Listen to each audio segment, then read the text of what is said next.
Before I begin this video, you'll have to excuse me for the way I look, as I had to recently shave my beard because I actually got a role working on a movie set, and for that movie set, I was required to shave my head and also shave my beard for it. And then as well, it is currently spring in Australia, and my allergies are starting to go through the absolute roof. So not only do I look like an absolute child, but I actually look like shit as well, which just really is a great double whammy. But to get into the video now, when it comes to AI, now, AI in the last couple years, it's honestly skyrocketed to like parts of it we didn't even like think it could go already. If you really think about it, AI hasn't really been around for that long, and it hasn't been developed to the point to where it is now for all that long either. Like I said, even just a couple years ago, AI was really not all that great. Like, it was really in its early stages, and it was kind of trash, if anything. Like, it was very obvious when something was like AI made or AI generated, or you were talking to an AI bot. It was extremely, extremely obvious. But now, in 2024, going into 2025, AI is starting to develop at an extremely fast rate, especially because a lot of companies and a lot of investment firms and a lot of people, like single people, are starting to put a lot of money to develop AI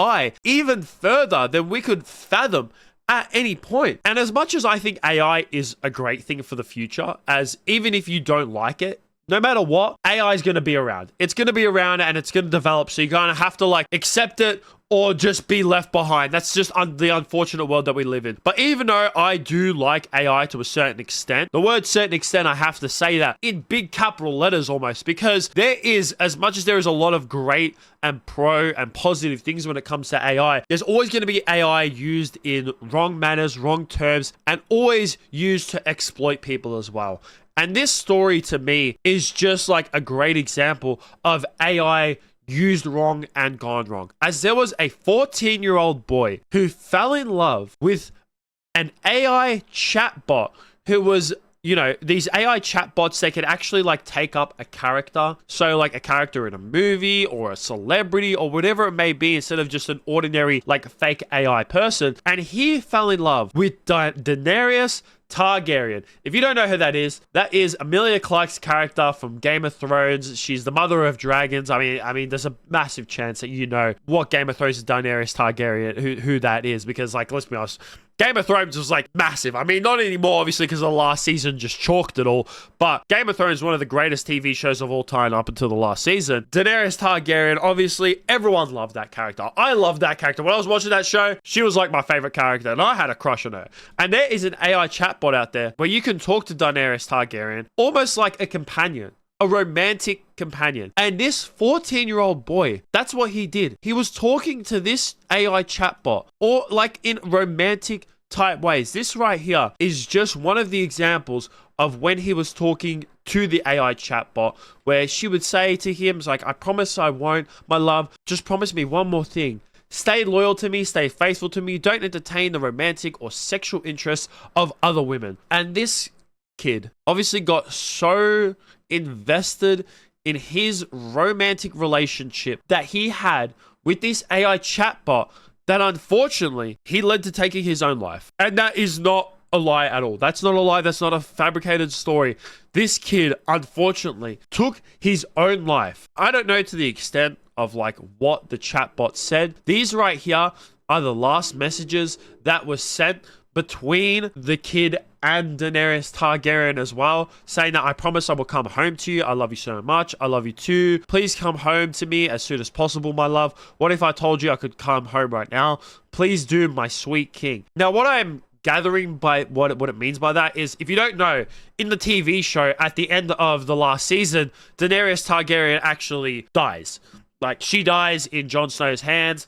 And obviously, I'm guessing that, like, you know, this kid with the very little like brain capacity that he had probably thought that, you know, that Daenerys was telling him to come home, as in like, you know, come where she is, which is like the afterlife. Because like I said, in the TV show, she's dead. So to this kid, he's probably like, man, I want to go meet the love of my life. I want to go meet Daenerys Targaryen. I'm going to go like end my life so that I can be with her forever. That's cooked.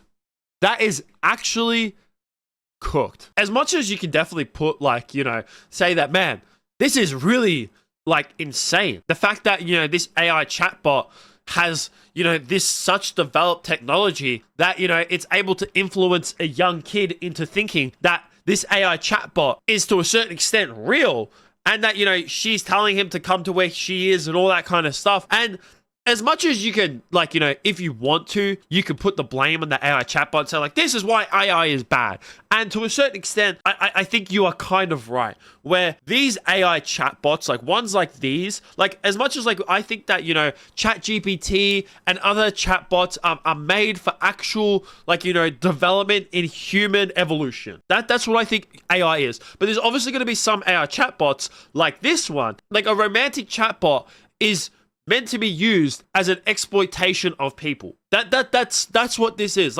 There's no way around it that romantic chatbots are used to exploit people, because a lot of these, I'm not sure about this one, but I'm guessing that this is a paid subscription, because a lot of chatbots are paid subscriptions. So you pay for this to then romantically talk to your fake romantic partner. And that's what it's meant. It's meant to take your money so that you get invested into talking to this person. And as much as, yes, you could say that that is bad for this reason, and oh my God, this chatbot led to this kid killing himself, is that to a certain extent, I don't think it's the chatbot's complete fault at all. Yes, it's bad. And yes, the people who create this stuff to exploit other humans, to me, is just absolutely ridiculous. Really, you're using this great technology as an exploitation. I mean, it always does happen. No matter where in human history you look, there's always humans that are going to use this to exploit other humans.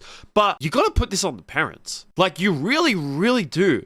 Because in this day and age, it is your responsibility as a parent to be monitoring what your kids are doing on the internet, who your kids are talking to, what your kids are doing, and to give them the knowledge that something like this is not real. You have to give them knowledge to know that, hey, this is fake. I know. I thought about it and I read some comments as well, and I'm the same. I'm just when I was 14, I was a dumbass. I mean, we all were. You can admit, you weren't that smart when you were 14. There's no way, especially compared to if you're now, like me, I'm 26. I definitely have more of a brain capacity now than when I did when I was 14. But I don't think I was, that lacking of knowledge that I couldn't tell the difference between a fake AI chatbot and what's real. Even if AI was around, this AI was around when I was younger, I feel like I definitely still had the mental capacity to tell the difference. I still might have been oh my God, I'm it's cool that I'm talking to this AI chatbot. Would I get a little bit involved in it? Probably. I can't completely push it out and say oh, I wouldn't fall for it at all. I probably would, but to go to the extent to actually take my life out of this? No. No way. Where is his parents? Where are the parents to be giving their kids enough knowledge to be able to, teach their kids what's real and what's not? This to me is unbelievable. It's actually insane. And man, I can't believe, as much as I put the blame on the parents, I still do feel for them. The fact that their child has now unfortunately taken his own life over an AI chatbot. Man, it's also crazy to see of just how far AI has really come. Yeah, that's right. An AI chatbot has now got a kill count. That to me, just to think about that, is absolutely insane. But I would definitely like to hear what you guys think about all this down below. That's going to be it for me. Make sure you guys like, subscribe, all that kind of stuff. Peace out.